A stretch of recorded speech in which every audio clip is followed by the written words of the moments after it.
Meanwhile, Eddie McGuire is speaking out after he became the latest public figure to have his identity used in a deepfake video.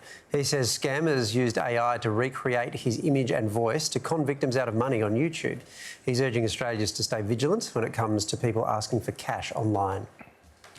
And Eddie joins us now. Eddie, this is so low. How did you feel when you saw yourself being used in this way?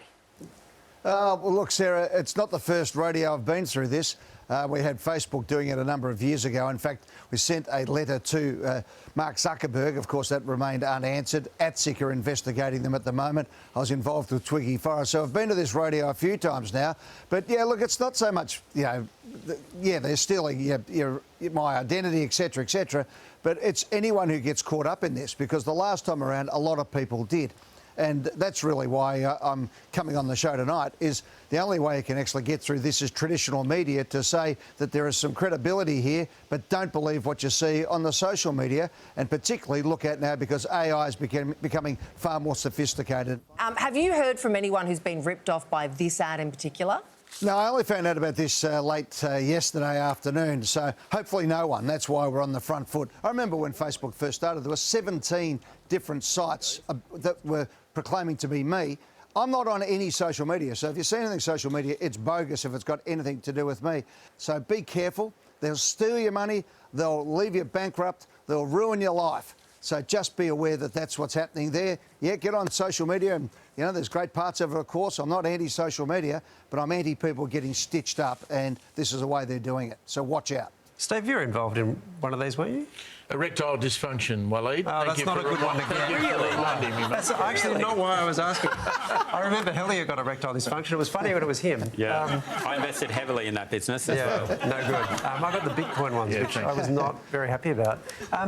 Just while we have you, though, Ed, I want to get you to put one of your other hats on, because very sad news today about the death of Andrew Cracker. Of course, former Richmond and, more relevantly for you, Collingwood player. And Collingwood, I think, his life was at a low point, I think, before he went to Collingwood, and seems that Collingwood were pretty pivotal in turning it around. How are you feeling about all that? I'm really sad, Waleed. I got the news last night from Perth, and when Andrew was incarcerated after his time at Richmond, he got into a family feud and was locked away. And he told me that one night lying in his cell on the top bunk with his nose about 6 inches off the roof, as he looked at basically the crack in the ceiling, that he just wondered, what the hell has happened to my life? It's not that long ago I was playing for the Tigers on the MCG. We kept tabs on Andrew, and we found out they have a pretty strong football competition in the jail in Perth, and Andrew was getting himself really fit and really wanted to have one last go at his career. Ultimately, we're able to recruit him to Collingwood, and within 12 months, he'd taken the mark of the year. I think he kicked the second best goal of the year and kicked 3 goals in a grand final, and nearly led the Magpies to a premiership glory, back-to-back premierships in his case. He's just gone back to Perth, and my understanding was he was gardening in his mother's front garden yesterday when he had a heart attack and couldn't be revived. So to everybody in the Noongar community, the Indigenous community, our hearts go out, our hearts are breaking today.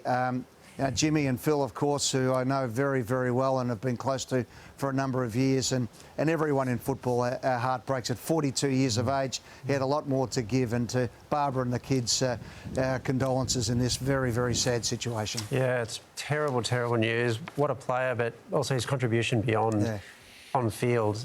His absence will definitely be felt. Eddie, thank you very much for speaking to us. Appreciate it. Thanks, guys. Appreciate it.